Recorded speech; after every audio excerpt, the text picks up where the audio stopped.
Pagi hari ini saya ingin share kepada saudara-saudara dengan tema yang saya berikan, dipenuhi dalam seluruh kepenuhan Allah. Saudara, ini luar biasa. Tuhan mau kita dipenuhi dengan seluruh kepenuhan Allah. Kita tahu bahwa satu pribadi yang penuh dalam kepenuhan Allah, dialah Allah, dia adalah firman yang jadi manusia, yaitu Kristus Yesus Tuhan kita. Tetapi saudara, dia pun mau kita semua dipenuhi dalam seluruh kepenuhan Allah. Dari mana dasar saya berbicara seperti ini? Dasarnya adalah firman Tuhan sendiri. Efesus 3 ayat 18 ayat 19. Kita baca sama-sama, 1, 2, 3. Aku berdoa supaya kamu bersama-sama dengan segala orang kudus dapat memahami betapa lebarnya dan panjangnya dan tinggi dan dalamnya kasih Kristus. Ayat 19, 1, 2, 3. Dan dapat mengenal kasih itu sekalipun ia melampaui segala pengetahuan. Aku berdoa supaya kamu dipenuhi di dalam seluruh kepenuhan Allah. Katakan amin. Aku berdoa supaya kamu dipenuhi dalam seluruh kepenuhan Allah. Dasar inilah yang saya katakan bahwa kita mau, saudara, dipenuhi dalam seluruh kepenuhan Allah. Dipenuhi. Aku berdoa. Ayat 18, ayat 19 ditutup juga dengan kata aku berdoa. Saudara lihat ayat 18? Saudara lihat ayat 19 yang terakhir. Aku berdoa supaya kamu dipenuhi dalam seluruh kepenuhan Allah. Wow.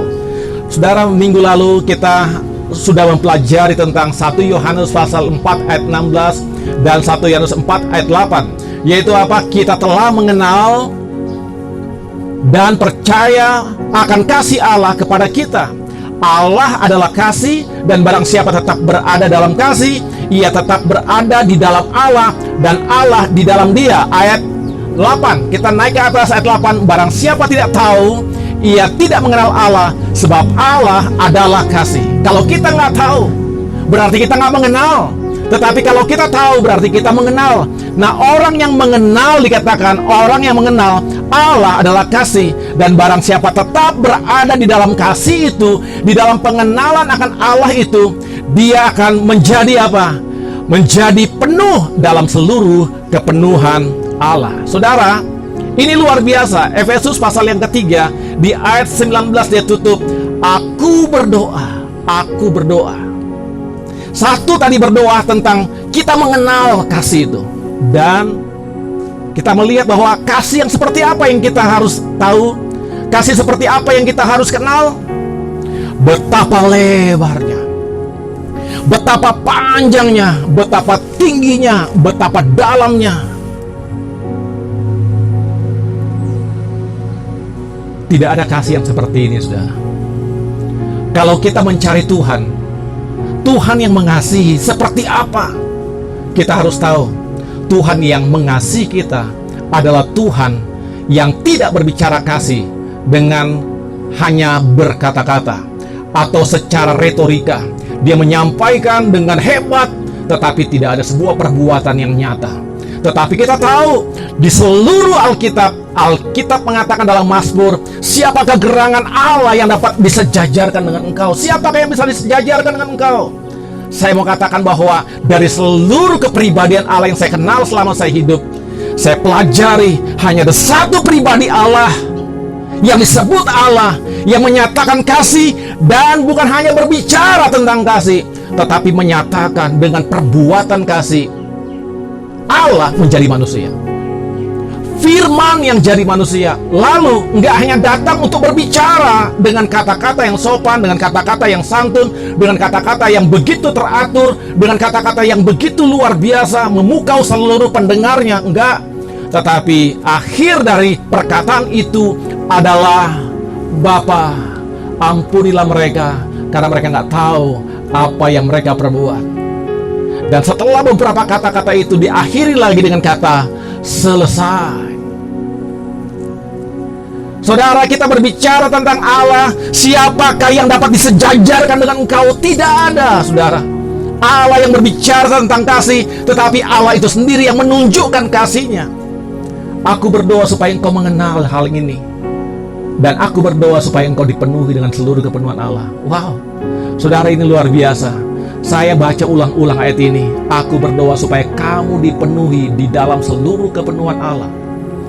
Ada satu ilustrasi begini, saudara. Satu hari, ada seorang ibu melihat ada 3 orang pria yang ada di depan rumahnya. Ibu ini datang menjenguk mereka. Ibu ini melihat, ya. Lalu ibu ini mengajak mereka untuk masuk karena kelihatannya mereka lagi kelaparan. 3 pria ini lagi kelaparan. Ibu itu mengajak mereka masuk untuk makan. Ayo makan, Pak. Makanlah. Mampirlah ke rumah saya. Di dalam ada keluarga saya, ada anak saya. Lalu mereka bertanya, apakah suamimu juga ada di sana? Oh, suami saya belum pulang. Itu jawab ibu ini. Oh, kalau begitu, kami pun belum bisa masuk karena suamimu nggak ada. Lalu setelah beberapa saat mereka masih duduk di situ, suaminya pulang. Ibu itu menceritakan kepada suaminya tentang ketiga orang ini. Ada 3 orang di luar sana, mereka kelaparan. Saya undang mereka untuk masuk, tetapi mereka menjawab, kami belum mau masuk karena suamimu belum pulang. Dan dia berkata pada istrinya, suruhlah mereka masuk. Lalu ibu ini keluar dan berkata, bapak-bapak silakan masuk. Salah seorang dari mereka berkata begini, ini orang yang berbicara, dia berkata begini, kami ada nama. 1, nama saya kekayaan. Yang kedua, namanya kesuksesan. Dan yang ketiga, namanya adalah kasih. Ibu harus memilih 1 di antara kami, karena kami tidak bisa masuk bersamaan. Lalu ibu ini masuk ke dalam rumah, dia ceritakan kepada suaminya bahwa apa yang dikatakan orang di luar sana. Lalu suaminya berkata, oke, kalau begitu, begini sayang, suruhlah kekayaan masuk supaya rumah ini dipenuhi dengan kekayaan. Aku mau menjadi orang kaya. Lalu ibunya mengatakan begini, Pak, kalau boleh aku usul, jangan kekayaan, tetapi kita suruh masuk kesuksesan, supaya apapun yang kita kerjakan sukses. Lalu anak-anak mereka menimpali begini, Papa, Mama, kalau boleh jangan kekayaan dan kesuksesan. Kami melihat Papa Mama di rumah setiap hari. Kalau boleh, suruhlah yang paling pertama masuk, si kasih itu. Biarlah rumah ini dipenuhi dengan kasih. Bagaimana hubungan Papa dan Mama, dan bagaimana hubungan orang tua terhadap anak, kami mau rumah ini dipenuhi dengan kasih. Lalu setelah berkata demikian, mereka berbicara satu sama lain, lalu diputuskan, kalau begitu baik, kita akan mengundang kasih masuk. Lalu ibu itu kembali ke depan dan berkata, halo bapak-bapak yang bernama kasih, silakanlah masuk. Begitu kasih berdiri, kekayaan dan kesuksesan ikut berdiri. Ibu ini bingung, kenapa mereka bertiga berdiri. Lalu mereka masuk ke dalam rumah secara bersama-sama. Ketika kasih berjalan masuk ke dalam, kedua orang lain ikut berjalan. Si ibu ini heran dan berkata, kami hanya mengundang kasih untuk masuk ke dalam rumah kami. Lalu orang-orang itu berkata, kalau ibu memiliki kekayaan akan masuk. Kalau ibu memiliki kesuksesan yang akan masuk. Tetapi karena ibu telah memilih kasih, kami berdua akan selalu mengikutinya kemanapun kasih itu pergi. Sebenarnya kami berdua ini buta. Hanya kasihlah yang bisa melihat dan menuntun kami kemanapun kami harus pergi. Jadi kekayaan dan kesuksesan itu buta. Pesan moralnya begini dari cerita ini, saudara. Di mana ada kasih, di sana ada kekayaan. Di mana ada kasih, di sana ada kesuksesan. Di mana ada kasih, kekayaan dan kesuksesan akan mengikutinya. Amin, saudara.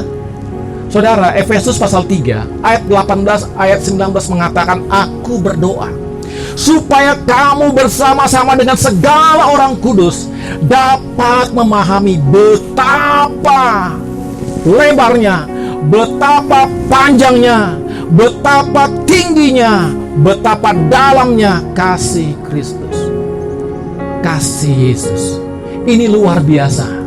Kalau kasih itu telah diberikan, Allah nggak segan-segan memberikan kepada kita apapun itu bagi kita. Roma pasal yang ke-8 ayat 32 mengatakan, Ia yang tidak menyayangkan anaknya sendiri dan memberikan itu bagi kita, bagaimanakah mungkin Dia nggak mengaruniakan segala sesuatu bersama-sama dengan anaknya kepada kita? Tidak mungkin. Kalau Allah bisa memberikan yang paling berharga, Dia memberikan kesuksesan kepada kita. Kalau Allah memberikan Yesus kepada kita, Dia memberikan semua yang ada dalam hatinya. Karena Yesus sudah diberikan, tidak ada yang lebih besar dari pemberian itu. Kalau engkau sekarang datang berkata, Tuhan, aku mengikut Engkau supaya aku sukses, salah. Kalau kita berkata, Tuhan, aku mengikut Engkau supaya aku kaya, itu salah. Ada banyak orang datang ke gereja, ibadah kesembuhan ilahi dicari di mana-mana karena orang mencari apa? Kesembuhan ilahi. Ibadah di mana orang yang datang diundang, datang dan hadirilah. Kalau Anda ingin sukses, datang dan lihatlah ada kesuksesan. Engkau mau sembuh, datang lihatlah, engkau akan mengalami kesembuhan. Itu Senayan penuh, saudara.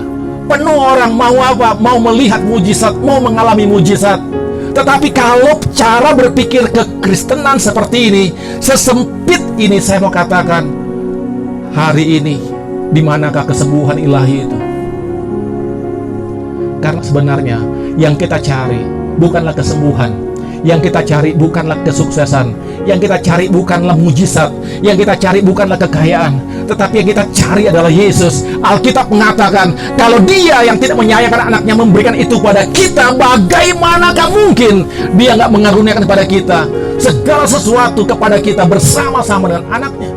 Kenapa kata bersama-sama itu ditulis di sana? Karena kalau Dia memberikan Yesus, Dia pun nggak segan memberikan kesuksesan pada kita. Kalau Allah memberikan itu, Dia nggak segan memberikan kesembuhan kepada kita. Yang kita perlukan hanyalah kasih Allah. Yang kita perlukan hanyalah Yesus. Ketika kita mendapatkan Yesus, kita telah mendapatkan semua di dalam Allah. Haleluya.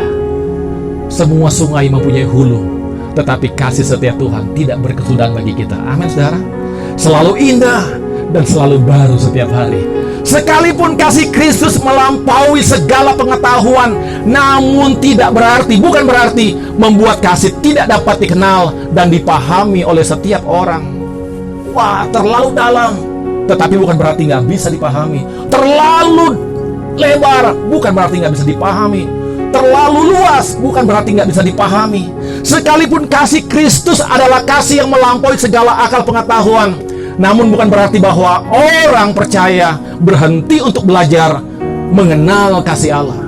Bukan berarti bahwa ya udahlah ibadah gitu aja kok, nanti juga selesai, udahlah aku dengar ibadah dari rumah dan sebagainya. Saudara, kalau benar-benar engkau ibadah dari rumah, ibadahlah, silakan saudara. Tetapi kalau itu menjadi alasan saudara untuk nggak bersekutu bersama-sama, itu salah. Salah, saudara. Bagian daripada kasih adalah saling atau bersama-sama, rukun, menjaga persekutuan. Kenapa harus ada gereja lokal? Supaya kita bertumbuh dengan benar. Kita nggak bisa bertumbuh dengan benar dengan jalan-jalan ke sana, nggak bisa. Karena di dalam sana, di gereja lokal itu ada pengajaran. Ketika kita bertumbuh di sana dengan benar, kita akan menjadi dewasa di dalam Tuhan dengan benar. Saudara, kita melihat di sini hal yang dikatakan atau hal yang diajarkan supaya kita dipenuhi dalam seluruh kepenuhan Allah. Aku berdoa. Bagaimana kita bisa mengalami pengalaman yang begitu luar biasa? Hal yang pertama, Anda hidup di dalam kepenuhan Allah jika Anda secara pribadi mengalami kasih Allah di dalam Kristus. Saya ulangi, saudara, hal yang pertama, engkau bisa dipenuhi dalam seluruh kepenuhan Allah jika hidup Anda, Anda hidup dalam kepenuhan Allah jika Anda secara pribadi mengalami kasih Allah di dalam Kristus. Secara pribadi kita dipenuhi, kita mengalami kasih Allah di dalam Kristus. Efesus 4 ayat 17 mengatakan, sebab itu kukatakan dan kutegaskan ini kepadamu di dalam Tuhan. Kukatakan dan kutegaskan ini di dalam Tuhan. Jangan hidup lagi sama seperti orang yang tidak mengenal Allah, dengan pikirannya yang sia-sia. Efesus 4 ayat 20 mengatakan apa? Tetapi kamu bukan demikian. Kamu telah belajar untuk mengenal Kristus. Ini luar biasa. Kamu nggak demikian. Ayat 20 mengatakan, tetapi kamu bukan demikian. Kamu telah belajar mengenal Kristus. Ayat 21 mengatakan apa? Sama-sama kita baca. Karena kamu telah mendengar tentang Dia dan menerima pengajaran di dalam Dia menurut kebenaran yang nyata dalam Yesus. Ayat 22, yaitu bahwa kamu berhubung dengan kehidupan kamu yang dahulu harus menanggalkan manusia lama yang menemui kebinasaannya oleh nafsunya yang menyesatkan. Ayat 23, supaya kamu dibaharui dalam roh dan pikiranmu. Ayat 24, dan mengenakan manusia baru yang telah diciptakan menurut kehendak Allah di dalam kebenaran dan kekudusan yang sesungguhnya. Saya mau katakan tadi, Anda hidup dalam kepenuhan Allah jika Anda secara pribadi mengalami kasih Allah di dalam Kristus Yesus. Di dalam kasih Yesus, kita telah mengalami hal itu tadi, saudara. Apa itu?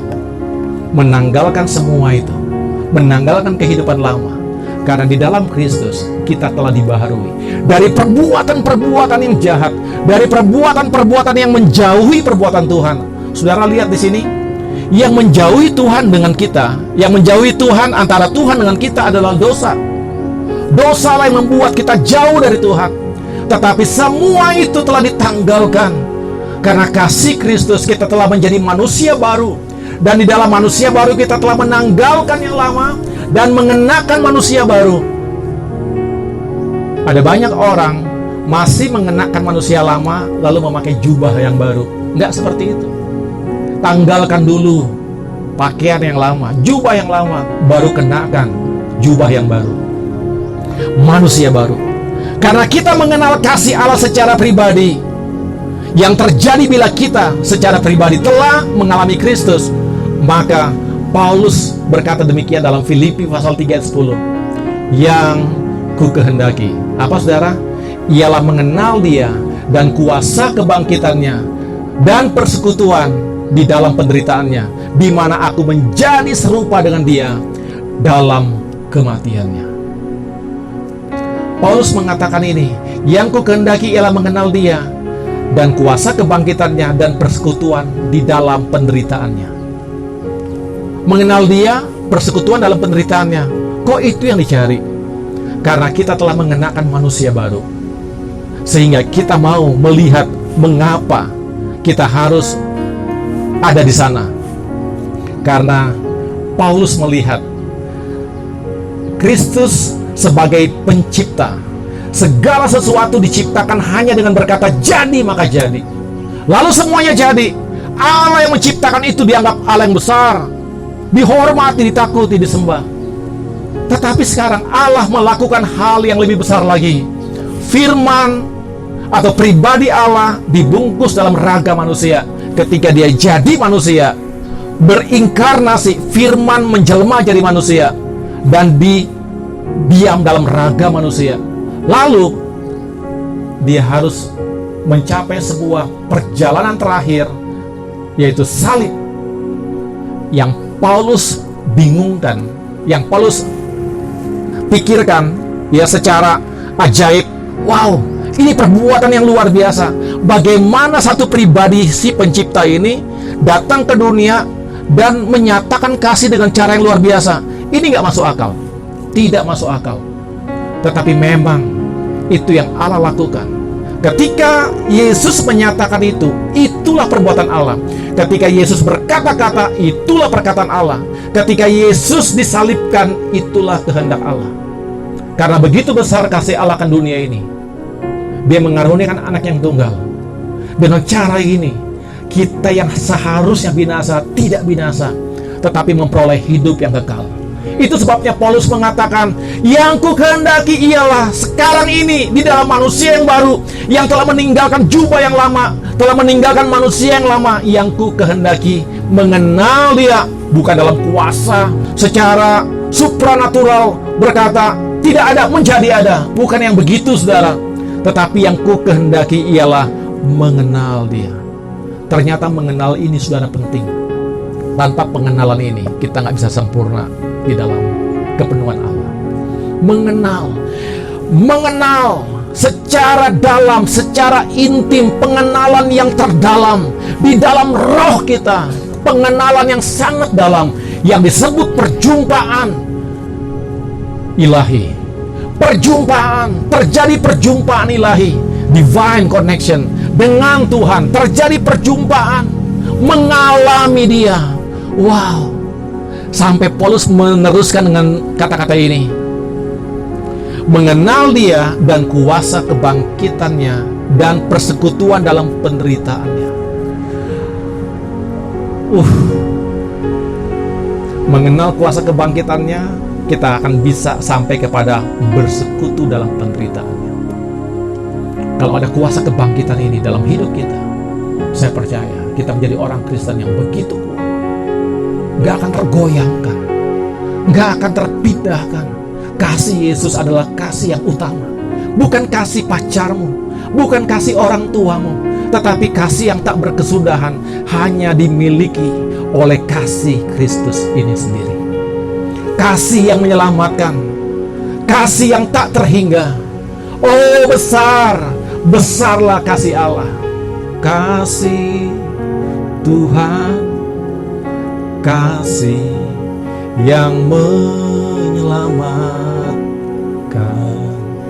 Kasih Tuhan tak berkesudahan. Sepanjang masa jiwaku merindu. Selama hidupku, selama hidup kita, kan keagungan kasih ilahi. Kasih yang tak berkesudahan, kasih ilahi, kasih Tuhan, kasih yang luar biasa, sepanjang masa, selama-lamanya, tak pernah berubah, tak berkesudahan. Di mana aku menjadi serupa dengan Dia dalam kematiannya. Dalam kan saudara? Kita hanya bisa mengambil persamaan ini jika kita mengalami Dia secara pribadi. Orang yang mengalami kuasa kebangkitan Tuhan mampu ikut merasakan ternyata ikut Tuhan menderita, tetapi menderita untuk Dia. Aku dibenci, tetapi biarlah sebuah kasih kuberikan pada orang yang membenci aku. Aku dimusuhi, tetapi aku memberikan persahabatan yang sejati kepada orang yang membenciku dan memusuhiku. Aku dibully, tetapi aku memberikan dan membekali orang itu dengan cinta Tuhan. Saudara, berapa banyak dari kita yang mengalami orang-orang yang memusuhi kita? Ada banyak orang-orang yang memfitnah kita. Kita udah kerja bagus-bagus, tetapi kita difitnah. Udah ngomongnya baik-baik, tetapi kita tetap dibenci. Berapa banyak kita yang mengalami hal itu dari kawan-kawan kita? Kita dibully, kita dipermainkan, kita benar-benar dibenci. Karena kebaikan dan kebenaran yang kita lakukan tidak apa-apa, tetapi kita bisa masuk sampai di dalam kematiannya, menderita bagi Dia, karena kita telah mengalami kuasa kebangkitannya. Amin, saudara. Kasih Kristus adalah kasih yang tiada bertepi, yang melampaui batas, melampaui ruang, dan melampaui waktu. Meskipun demikian, kasih Kristus bukanlah kasih yang abstrak, juga bukan kasih sebatas teori saja. Kasih Kristus adalah kasih yang aktual, kasih yang nyata. Kasih Kristus adalah kasih di dalam Yesus, di dalam hidup setiap orang yang diperkenankannya. Kita hanya bisa mengalami kasih ini, mengenal kasih ini, kalau ada pewahyuan khusus dalam kehidupan kita. Ada banyak orang menerima kebaikan Allah, di mana ada hujan, di mana ada panas. Itu kebaikan Allah, tetapi itu adalah pernyataan kasih secara umum.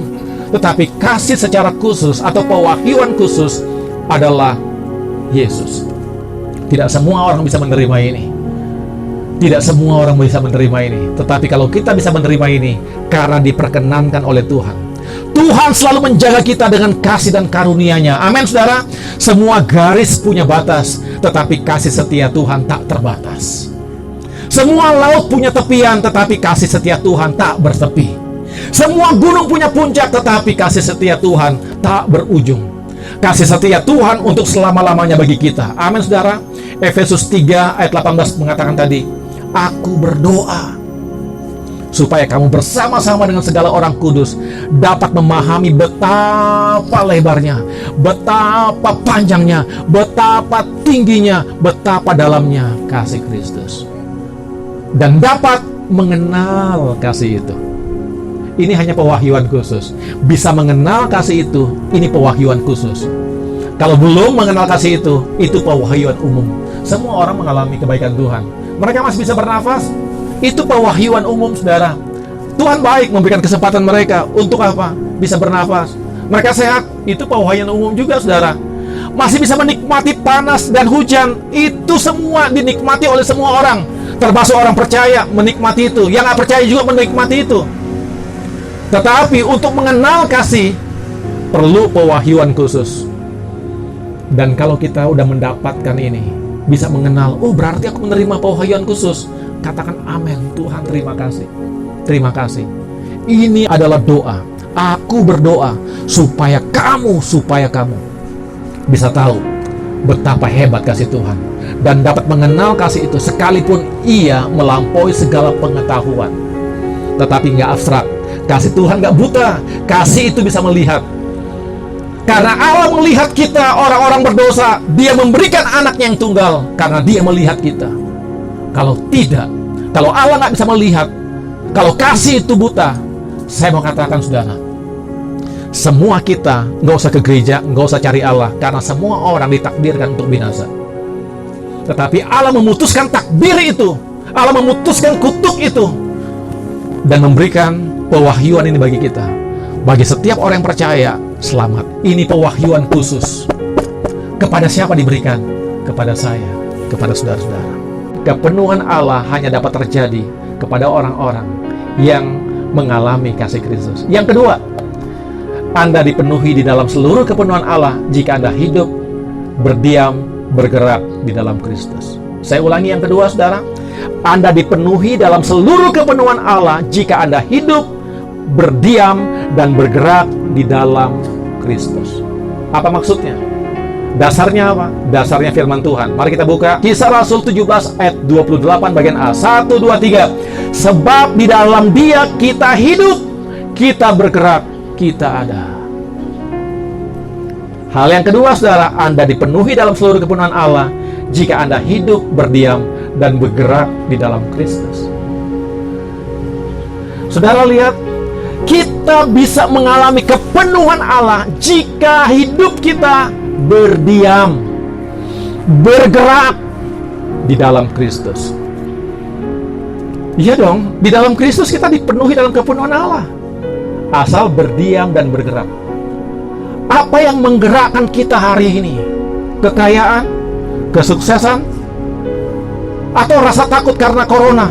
Tuhan, aku cari Engkau karena supaya aku nggak kena corona. Salah yang seperti itu. Kita mencari Tuhan bukan karena keperluan, karena kita memerlukan Dia saat kita perlukan Dia. Tetapi setiap saat memang kita perlu Dia. Amin, saudara. Setiap saat kita bernafas di dalam Dia. Setiap saat kita bergerak di dalam Dia. Karena setiap saat kita tinggal di dalam Dia. Kalau kita hidup dalam air, kita harus punya insang. Betul kan, saudara?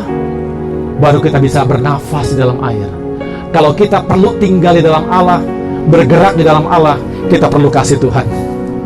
Kalau kita menerima kasih Tuhan, engkau sudah punya kehidupan yang kedua, kehidupan kekal. Kehidupan ini yang membuat kita berdiam, tinggal, bergerak, aktif di dalam Dia. Karena Allah bergerak aktif, kita nggak bisa pasif. Kita pun harus bergerak aktif. Orang-orang yang pasif di dalam Tuhan akan terkeluar sendirinya. Kenapa? Dia pasif. Tetapi orang yang berdiam, bergerak, karena tinggal di dalam Allah, kita hanya bisa menjadi sebuah mesin yang bekerja sama. Seperti apa yang ada dalam hati Yesus, itu yang ada dalam hati kita. Seperti apa yang ada dalam ucapannya, begitulah ucapan kita. Seperti apa yang dalam pikirannya, begitulah pikiran kita. Seperti apa yang dalam keinginannya, keinginan yang sama juga kita miliki. Tanyakan, apa yang Tuhan inginkan aku lakukan. Engkau akan rasakan. Yang Allah inginkan adalah engkau melakukan kehendaknya. Dan kehendak Allah yang paling utama adalah amanat agung.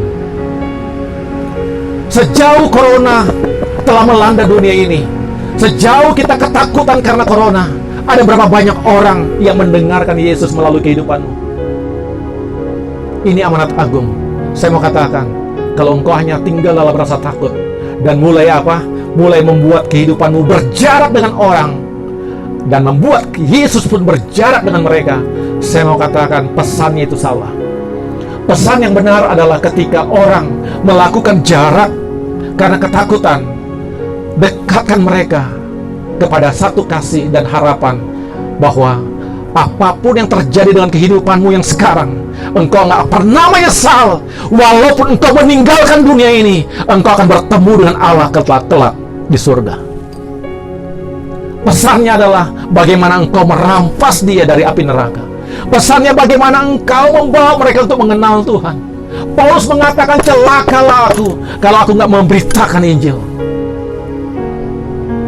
Berapa banyak orang yang telah digerakkan oleh gerakan yang ada di dalam hidupmu karena engkau berdiam, karena engkau tinggal dan bergerak di dalam Kristus.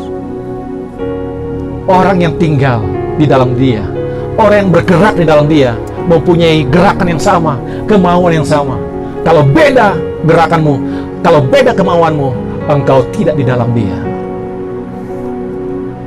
Tanyakan, seberapa banyak orang yang sudah mendengarkan Tuhan. Hari-hari ini ada banyak orang tiba-tiba, udah meninggal. Kalau yang meninggal itu anak Tuhan, kita ikhlaskan dan berkata, dia berjumpa dengan Tuhan, dan nanti satu saat aku pun berjumpa dengan dia, bersama-sama dengan Tuhan di sana. Tetapi orang yang mungkin di sebelah rumah kita meninggal, corona, pernah nggak orang itu mendengarkan kasih Tuhan melalui hidupmu? Mungkin mereka mendengar, kau tuh suami kayak gini, kau istri kayak gini. Mungkin yang mereka dengar adalah berantem kamu di rumah itu. Suami macam apa, kau nggak bertanggung jawab. Mungkin itu yang mereka dengar. Istri seperti apa? Itu anak-anak kita menjadi bulan-bulanan. Dengan apa? Dengan amarah kita. Kau ini. Lihat saudara, pesan apa yang mereka dengar? Kekristenan nggak lebih daripada kapal perang. Ya, kekristenan itu seperti itu, kuda liar yang terlepas. Berantem juga tuh. Apa bedanya sama orang-orang di luar kekristenan? Tetapi kalau kita berkata, udah, ada orang yang menyakiti kita, ampuni aja, nggak apa-apa. Wah, tetangga tahu, orang Kristen beda banget ya. Kok begitu? Ngomong sama ibu-ibu, ngomong sama pemuda-pemuda yang ada di RT RW kita ngomong, udahlah, nggak usah balas kejahatan kok. Yang penting kamu baik-baik aja, jaga hatimu, jaga hubungan sama Tuhan. Mereka akan lihat, ini beda banget sih. Kita udah segini, kok dia nggak ada satu gondok pun di sini ya gitu ya. Karena gondok kita udah terbelah, saudara. Ya, yang keluar dari gondok itu suara, aku mengasihi, gitu saudara ya. Kita mengampuni orang-orang yang membenci kita. Lihat saudara, kalau kita tinggal, kita bergerak di dalam dia, itu berarti kita sama dengan keinginan Tuhan. Kita dipenuhi dengan kepenuhan Allah. Amin saudara. Kalau kita diam, bergerak di dalam dia. Yuk kita buat janji dengan Tuhan. Aku mau bergerak di dalam Engkau, karena aku tinggal di dalam-Mu Tuhan. Aku mau bergerak sama seperti apa yang Kau inginkan. Kalau Tuhan memberikan kesempatan engkau bekerja di satu tempat di mana orang-orang itu belum mengenal Tuhan, tanggung jawabnya bukan ke saya, tanggung jawab itu ke saudara. Jangan bilang gini, aku panggil pastor supaya pastor bersaksi sama teman saya. No way. Itu adalah tugas Anda, tugasmu, bukan tugas saya. Tugas saya, gereja, bukan mengumpulkan orang untuk mendapatkan banyak uang dari situ. Tetapi tugas saya, orang-orang yang terkumpul dimuridkan. Tugas saya adalah memberdayakan orang, bukan memperdayakan orang. Supaya orang-orang ini dimuridkan untuk bisa melakukan hal yang sama di luar sana. Itulah fungsi gereja. Bukan menimbun kekayaan. Semakin banyak jemaat, semakin kayalah pendetanya. Ini salah, saudara. Salah. Gereja dimaksudkan supaya orang-orang di dalamnya dimuridkan, diperlengkapi, dipersiapkan, dan diutus supaya pergi melakukan hal-hal yang mereka bisa lakukan di luar sana. Kepada siapa? Kepada orang-orang yang terhubung dengan kita. Teman se-PT, teman sekantor, teman bermain, teman chatting, grup WA, grup FB. Pakailah semua itu. Medsos Anda, pakai semua itu untuk memberikan sebuah gerakan Allah yang sama dengan hati Tuhan. Statusmu jangan alay, statusmu itu jangan jablay. Statusmu itu harus status anak Tuhan, status yang menguatkan, status yang menghiburkan, status yang memberikan pengharapan. Itu berarti Anda bergerak di dalam Dia. Jangan selfie hanya bilang gini, cakep ya, cakep. Coba saudara, selfie kan sesuatu yang membuat hidupmu menceritakan tentang Tuhan. Anda boleh cantik, tetapi cantikmu menceritakan tentang Tuhan. Anda boleh ganteng-gantengan, tetapi kegantenganmu itu menceritakan tentang Tuhan. Kita menderita, tetapi saya mampu menderita di dalam Dia. Kan itu menceritakan pada orang-orang yang teman Kristen dan teman-teman di luar sana yang melihat bahwa kekristenan itu memang berbeda. Yuk, ceritakan tentang Tuhan melalui hidupmu. Pakai medsosmu untuk Tuhan. Amin, saudara? Halo? Amin? Bergerak di dalam Dia. Itu tandanya bahwa kita dipenuhi dalam kepenuhan Allah. Kiranya Tuhan memberkati kehidupan kita, memasuki hari-hari yang sulit, tetapi kita tetap tahu bahwa kasih Tuhan gak bertepi, kasih Tuhan gak berujung, kasih Tuhan tetap selama-lamanya. Sekali Dia mengatakan, aku telah memberikan Yesus, selama-lamanya Yesus bagi kita. Amin, saudara? Selama-lamanya ketika Dia menyelamatkan kita, karena Yesus Dia berikan pada kita pasti selamat di dalam Dia, asal kita tinggal bergerak di dalam Dia. Tuhan memberkati kita.